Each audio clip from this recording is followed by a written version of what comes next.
Hello!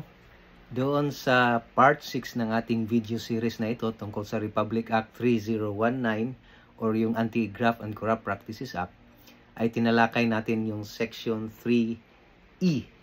Ngayon naman, pagpatuloy natin ang ating video series at talakayin naman natin ang section nakalagay sa Section 3F. So isa pa rin ito sa mga tinuturing ng batas na ito na corrupt practices ng ating mga government official or officers.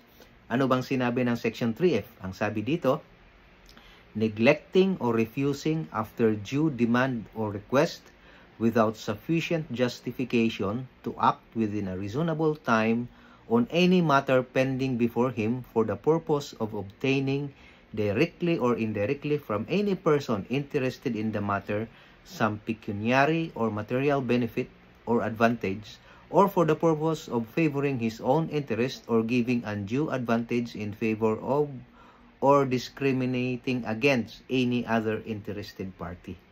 So dito sa provision na ito, ito yung example dito ay madalas nating marinig ito sa mga nag-a-apply ng mga license or nag-a-apply ng mga permit, mga business permit, di ba?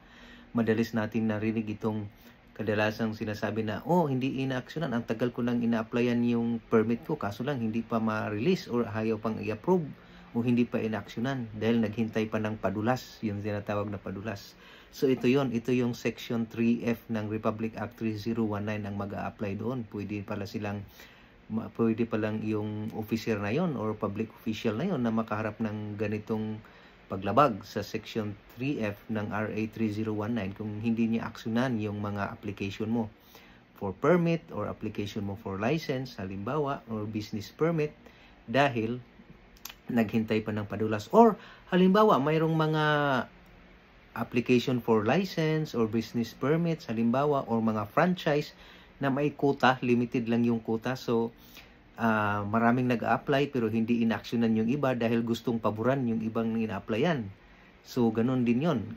Isa din dun sa paglabag dito sa section na ito, Section 3F. So, in other words, ito yung mga ayaw aksyonan o talagang binaliwala.